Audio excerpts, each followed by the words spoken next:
Elle a un serpent dans le ventre. J'ai posté l'histoire il y a quelques jours et vous êtes nombreux à avoir laissé des commentaires. D'autres voulaient savoir qu'est-ce qui s'est passé réellement avant que tu aies un serpent dans le ventre. Est-ce que tu es sûr que tu as un serpent dans le ventre? D'autres ont proposé des solutions et elle a même répondu à quelques commentaires. Et moi, j'ai demandé, mais c'est vrai, c'est quoi l'histoire? Elle a envoyé l'histoire. Je vous demande d'écouter attentivement, s'il vous plaît. Laissez des likes, commentez, partagez. Ce qu'on fait, c'est pour sensibiliser. Partagez la vidéo au maximum, s'il vous plaît. Ça peut sauver des vies. On poste 10 histoires tous les jours sur YouTube. La chaîne, c'est DMG TV. N'oubliez pas de vous abonner aussi là-bas. Sur TikTok, on fait les directs et tout et tout. Donc, écoutons l'histoire. Alors, j'ai vu que beaucoup de gens avaient dit, j'ai pas été assez explicite. Comment je sais que c'est un serpent? Comment est-ce qu'il est rentré? Bref, je vais répondre à toutes vos questions. Déjà hier, il faut avouer que je parlais avec le stress. Il était 2 heures. J'étais submergée d'émotions. J'étais dans tous mes états. Je vous explique. L'histoire remonte à 2 ans. En 2020. Je me rappelle parce que j'étais en première. J'ai fait la première en 2020. J'aime bien me reposer en après-midi. J'étais allongée. Ma position favorite, c'est sur le ventre. Je me couche, je mets les mains et je mets ma tête sur les mains, je dors. Je me retrouve dans un état de semi-endormi, semi-éveillé. Je n'ai jamais su comment on appelle ça parce que voilà. Donc, je me retrouve dans un état où je suis semi-endormi, semi-éveillé. Je suis maintenant sur le dos. Pieds écartés, jambes écartées. Je vois le serpent ramper. Il rampe, il vient vers moi. À l'époque, je ne priais pas encore parce qu'aujourd'hui, je prie maintenant. À l'époque, je ne priais pas encore. Je vois le serpent ramper. Regardez la tête du serpent. Un long serpent, pas les petits trucs, hein, un long truc. Tellement il était long que pour m'atteindre même, c'était... Bref, tellement le serpent est long que pour venir à moi, il a mis un peu de temps tellement il rampait. Je vois le serpent ramper. Allez, il est venu, c'est moi, il est rentré dans mon sexe. Tellement il avait une grosse tête, quand il est rentré, j'ai eu mal. J'avais mal, je sais pas, j'avais mal physiquement, j'avais mal spirituellement. J'avais mal physiquement, parce que quand je me suis réveillée, j'avais mal au sexe. Je disais que, oh Seigneur, ça veut dire quoi c'est ça, j'ai mal. Et puis après, je connais, j'avais 20 ans, je connais que c'est le serpent qui est rentré. J'ai dit, merde, qui m'a envoyé ça? Je vais faire comment? Mais je n'étais pas encore vraiment consciente. Je n'étais pas encore vraiment là pour prendre... je ne voyais pas encore la gravité de la situation. C'est comme ça que je fais mes choses. 2021, 2020, je fais mes choses. 2022, je fais mes choses. Je fais mes choses, je suis tranquille. Il ne se manifeste pas, mais il est en moi. Mais souvent, j'ai des rêves où je me battais avec un serpent. Il ne se manifeste pas, mais il est en moi. Il se manifeste épisodiquement, mais il est en moi. C'est comme ça, fin 2022. C'est là où maintenant ça va commencer à chauffer. Maman, je dors comme ça. Mon ventre bouge. On dirait la bagarre. Ça ne va pas. Je sens comment la chose... On connaît comment... En fait, sur les documentaires, il y a les serpents. On sait comment fait le serpent, comment il rampe. Je sens comment la chose rampe dans mon ventre. Je sens comment... Non, c'est-à-dire que... Et quand je suis emmerdée comme ça, je suis bloquée. C'est-à-dire, peu importe la position que j'avais physiquement, mais je me retrouve maintenant à plat ventre, bloqué. Donc le serpent, il roule, il fait son travail, il roule, il tourne. À un moment donné, il vient s'arrêter sur mon nombril. Ça me fait maintenant le poids au nombril. J'ai mal. Quand je me reconnais, je suis fatiguée. Je dis à Dieu, c'est quelle vie, c'est comment? Seigneur, je fais quoi pour mériter ça? Je me rappelle, un jour, je me suis réveillée. J'ai dit non, là, je n'en peux plus. J'ai appelé, j'ai pris le numéro de Chris Ndikumana dans l'application Kanguka pour essayer de prier avec eux. Mais ils m'ont dit qu'il ne faut pas des prières individuelles. Je n'avais qu'à écouter l'émission Kanguka et que c'est là-bas que je vais trouver la guérison et l'aide. Quand je vois l'histoire de ma vie, ça me défonce.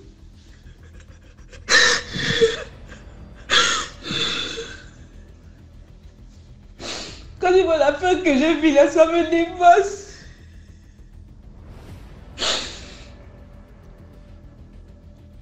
Imaginez-vous, depuis 2020, tu as un truc dans le ventre qui t'embête. Tout dernièrement, en 2023 là, ça a commencé le mois de janvier. Il a arrêté à m'embêter fort à à tourner dans mon ventre toujours. Même quand je suis assise comme là, je suis assise au tête en train de faire notre vocale. Si par exemple je me mets un peu genre comme si je suis accroupie, il descend vers le bas, ça me fait le poids. Je sens, je vous assure que mes frères et sœurs, je connais, je sais que c'est un serpent. Je sens ça rouler dans mon ventre, je sens ça bouger. J'ai maintenant les sensations où je suis à plat ventre, il se pose à la surface de mon nombril. Il s'est enroulé autour de lui, il est là. C'est-à-dire, avant, hein, c'était dans le rêve, quand je dors, ça me dérange. Mais dans la vraie vie, je ressens cette douleur-là. Mais maintenant, c'est maintenant là physiquement. Je suis allongée comme ça, la chose est en train de bouger. Tu vois comment le ventre bouge. Les histoires de sorcellerie, comment dans les films de gens, tu vois comment le ventre bouge. Je sens, je vois comment mon ventre bouge. Je suis là, je regarde mon ventre. Je vois comment mon ventre bouge. J'ai envie de me suicider. J'ai envie de me suicider. J'ai envie de me suicider. Comment quelqu'un va me mettre le cerveau dans le ventre? Comment ça va se faire ça là? Tu dors un peu. Je n'arrive même pas à dormir. Je rentre au lit à 19h pour aller me coucher. Après une dure journée de travail. Mais c'est à minuit, 1h que je trouve le sommeil. Parfois même 3h. Hier j'ai dormi à 3h. Parce que j'étais fatiguée.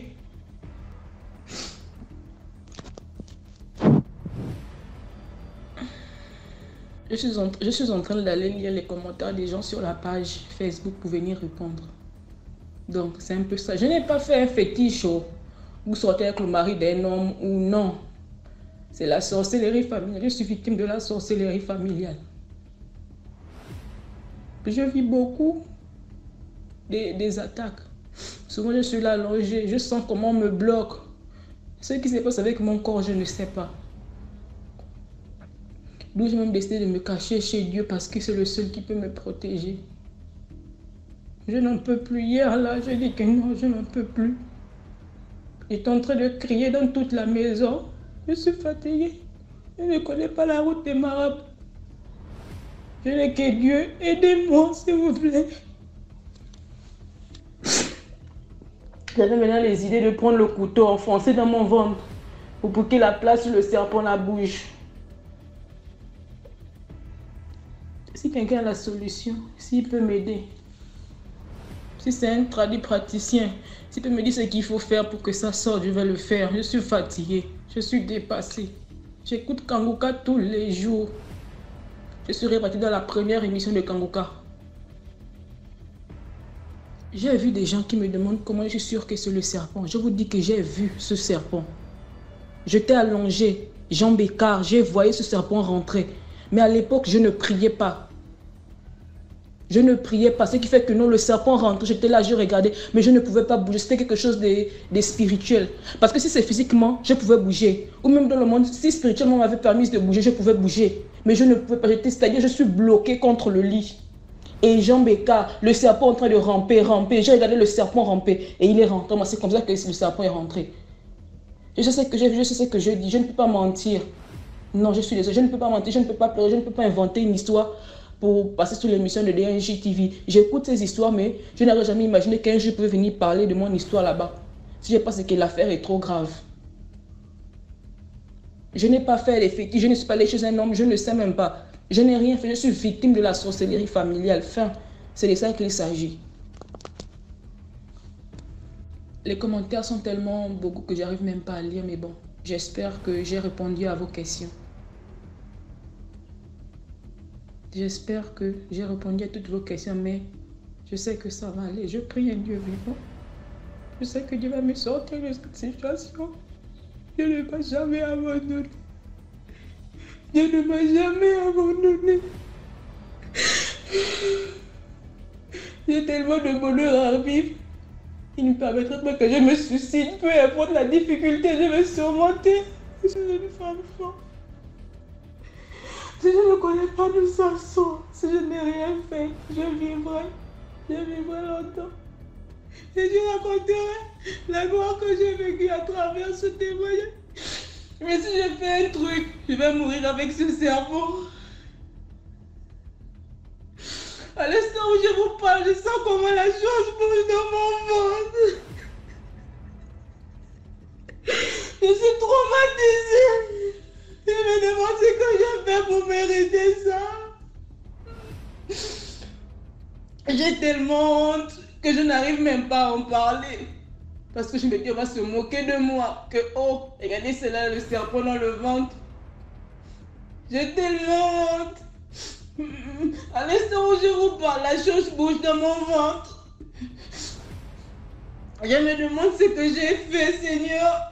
Qu'est-ce que j'ai fait? Une gentille fille comme moi qui aide les gens.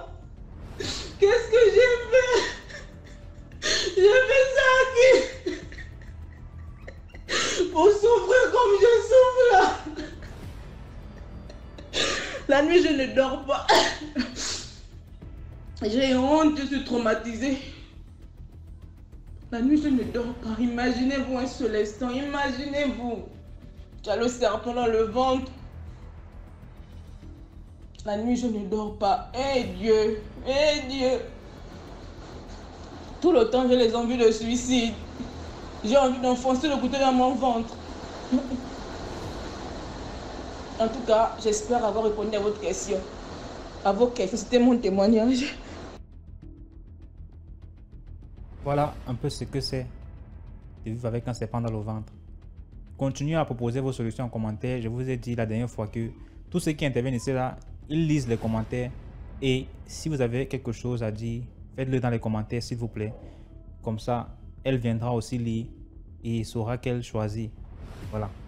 Donc, envoyez vos histoires sur le numéro à l'écran là, le plus 237 655 81 90 17. Et on va jouer ici sur Facebook, YouTube et TikTok.